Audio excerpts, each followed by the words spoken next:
Hey guys, Spudknocker here, as always, and today I figured we'd take a look at using the AGM-65 Maverick in conjunction with the targeting pod here on the F-16.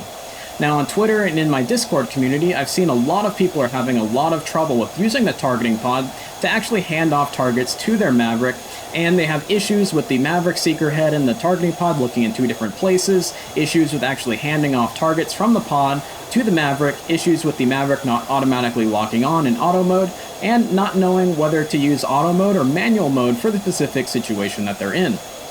So for today, we've built a scenario in which we would want to really use in real life a targeting pod in conjunction with our Mavericks. Now, we're standing off from ISIS's capital city of Raqqa, and they've got a bunch of captured M1 Abrams tanks from the Iraqi army that we're going to have to actually target and take out today. Now, it's quite embarrassing for the United States to have ISIS running around and killing civilians and intimidating the populace with M1 Abrams tanks, so we're going to actually use our targeting pod to zoom way in and actually pick out and destroy and engage those M1 Abrams tanks. Now, we wouldn't be able to do this with just the seeker head of the AGM-65 because it doesn't give you as much zoom or fidelity as the cameras on our targeting pod. But once we've identified those M1 Abrams tanks in the city of Raqqa, we can then hand those targets off to our Mavericks and destroy them at a standoff distance to keep us out of the way of the manpads being used by ISIS in the Raqqa area. So our targets are going to be off at waypoint 1, and that's where Raqqa is going to be. Now, Raqqa has been bombed quite extensively by the coalition, so we should have some fires out there to help aid us with our engagement of those targets and finding of those targets. So we'll go ahead, first thing we'll do is we'll put ourselves into air-to-ground mode, we'll turn master arm on, we'll turn our laser on to get our pod all ready to go. And we've got some lights on, so we're good there. We've got our altitude and speed tapes turned off, which is always good. We're going to turn power on to our AGM-65s, and they are going to cool down, and we'll go ahead and throw them into pre-planned mode, and we'll pop open our targeting pod page on our left MFD. Next, we're going to go ahead and use our empty OSB on our right-hand MFD to bring up the weapon page, and we'll go ahead and roll on out, offset from our target a little off to the left. Now we're offset from the target to our left because our targeting pod is sitting about right here underneath our nose and is off on our right-hand side. And we're offset so that way we don't close to the target quite as quickly as we would if we were flying directly nose onto it, and it'll help us see the target a lot better, be able to see any tracers that are coming up or any missiles that are being launched at other coalition aircraft in the area, things of that nature. So we're going to go DMS down to make our targeting pod soy, and we're going to actually start zooming in our pod and start looking for those Abrams tanks. Now we'll go to white hot mode, and we can already see some IR signatures down here of different vehicles. Got a few. They look like they're along the waterfront, and our intel did tell us that those Abrams tanks are staged along the waterfront down here by the river. And I don't know if you guys have seen an Abrams, but that definitely looks like a couple Abrams right there. So we'll go ahead and throw it into black hot mode, and we can see that those definitely look like M1 Abrams to me. We'll verify as we get closer and closer, and the camouflage pattern on there that we can see definitely looks like the camouflage pattern used by the Iraqi army on their M1 Abrams tanks. So we'll go ahead and throw it back to white hot mode, and we'll keep on verifying that. Like I said, the objective of our mission today is to actually engage M1 Abrams tanks and destroy them to avoid that embarrassment for the US. As a result, we're going to use our targeting pod to actually identify those vehicles and leave any other vehicles that might be in the area alone. So like say with our targeting pod, we can tell the difference between a ZIL truck with a ZPU on it compared to a main battle tank, which looks like another M1 right there, compared to a Shilka right here. But this is something we could not do when it comes to just using the seeker head of our Mavericks, which are not timed out yet. It's also very important in a coin situation if, say, we need to pick out a vehicle and engage with a Maverick, a vehicle in a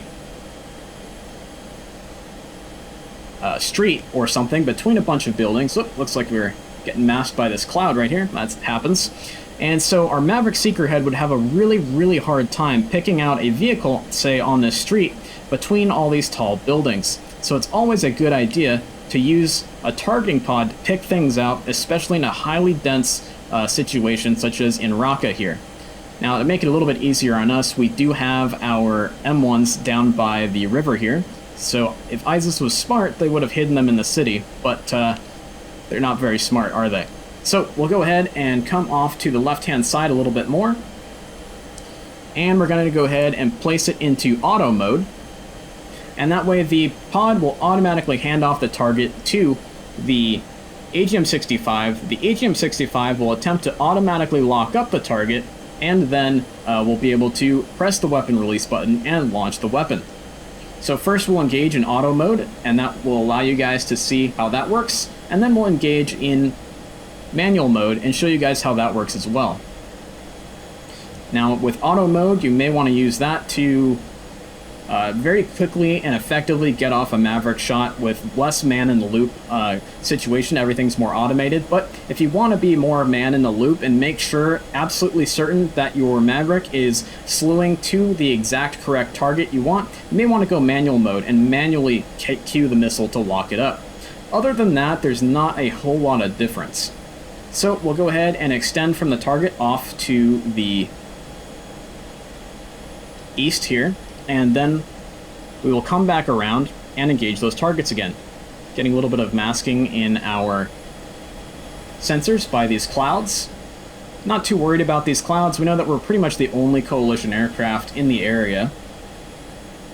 And we don't have any time sensitivity on us because of the fact that there is no ground combat happening in Raqqa.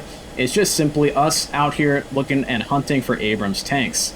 If we were in a CAS situation, I would probably be a little bit more rushed, but even if you are in a CAS situation where there's troops on the ground screaming for you to get weapons on targets right now, it's very, very important for you as a pilot of a military aircraft to stay as calm and collected as possible. The more patient you are, the more smoothly you fly your jet, the more precisely you fly your jet, the better your engagement with precision weapons is going to be. This is something that I try to teach all of the students who I do one-on-one training with as much as possible from day one when they can't even use the targeting pod yet.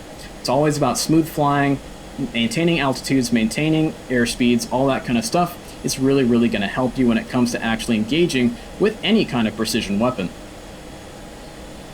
So we're going to bring the jet on around. You can see we've got plenty of separation from the target.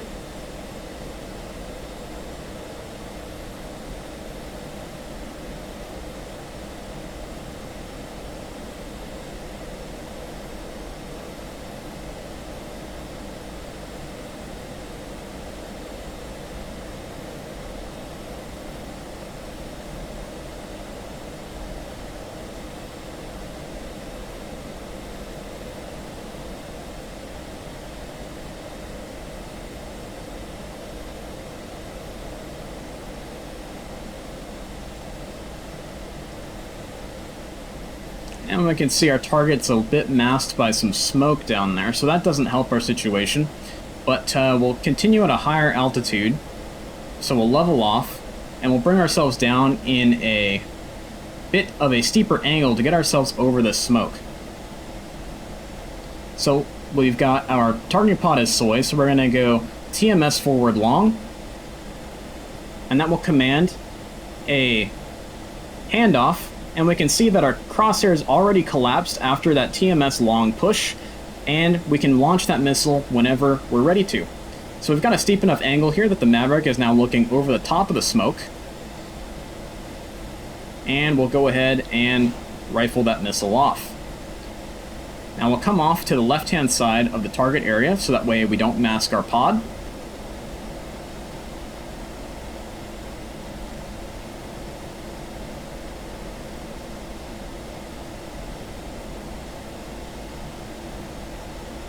And why don't we look at the weapon in flight? And we can see he's just coming right on in to this field right by the river where these Abrams are staged.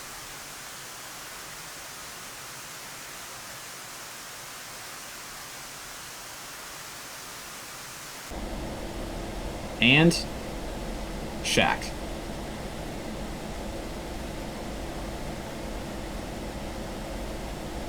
One less Abrams tank out there. So we'll go ahead and extend off to the west side now of Raqqa and come back around for another attack.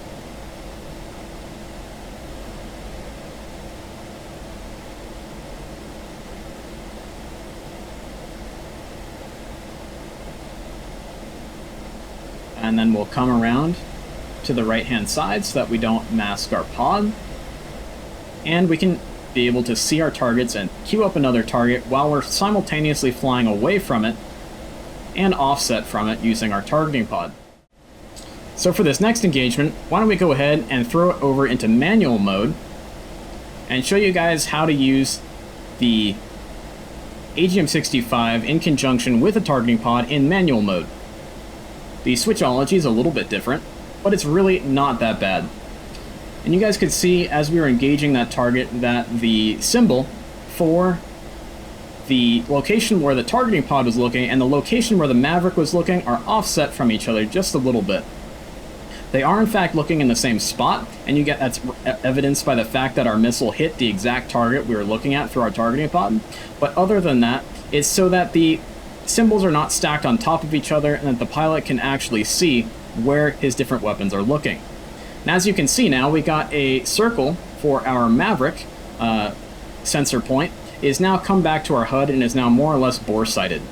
And we'll command a manual handoff to make the missile manually slew to the point our targeting pod is looking once we come back around to our target area. So we've got a pretty good offset here, so we'll come back around.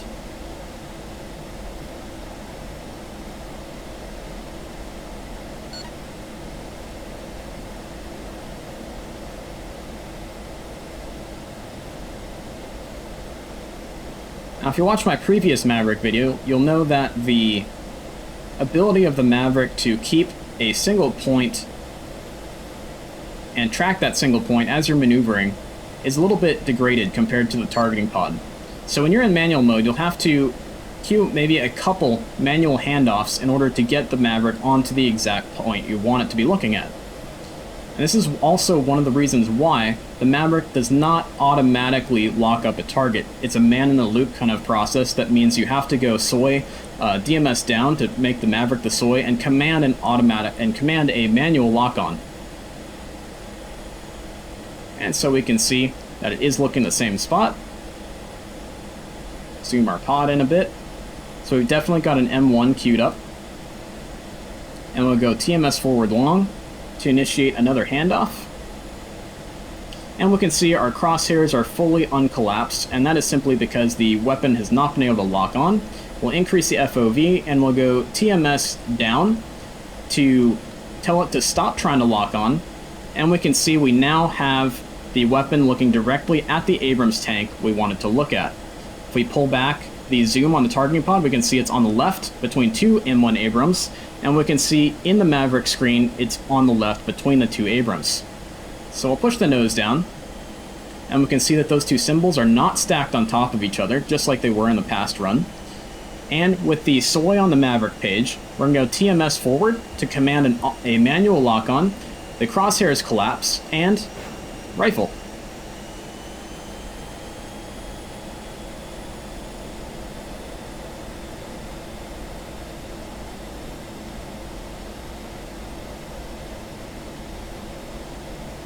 And we can look on our targeting pod here. You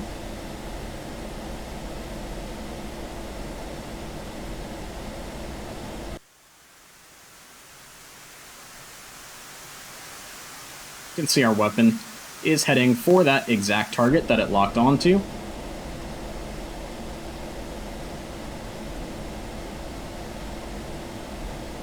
And there's a shack.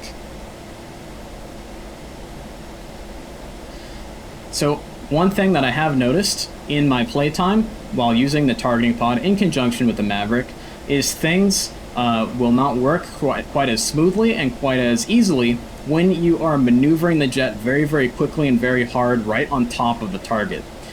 The sensors need time to process the information that's being taken in and actually slew the gimbal around. The closer you are to your target and the harder you're maneuvering, the harder that gimbal has to move around inside the seeker head of the missile or inside the ball of your targeting pod, and therefore that's going to lead to more errors and more issues when it comes to actually bringing the Maverick seeker head and the targeting pod together on the same point. So just keep that in mind, guys, that like I teach all of my one-on-one students, it's all about flying smoothly, it's about flying effectively and maintaining altitudes, maintaining airspeeds, being patient. Patience is absolutely key when it comes to engaging targets with precision weapons. So even though you've got a guy on the ground yelling at you to get a weapon on the target right now, you gotta be patient, go through your procedures, be very, very cognizant of what you're doing in the aircraft, because if you are rushed, you're probably going to miss, or the weapon may not be ready in time, or the weapon may just get borked by your being too quick with things. So I hope this helps clear up some of the issues that people have been having with manual modes versus auto modes with using the AGM-65 in conjunction with the targeting pod in the F-16. So I hope you guys liked the video. Please like and subscribe, and of course check out Battle Bars. They make some really good protein bars. Use SPUD15 for 15% off. I really like them because they're just a heck of a lot lighter than old-fashioned Cliff bars, which when I fly in real life, they kind of just sit in your stomach and aren't too great. But check them out, guys, and I've got a couple more Mavericks to shoot at some Abrams here. So I'll see you guys in the next one.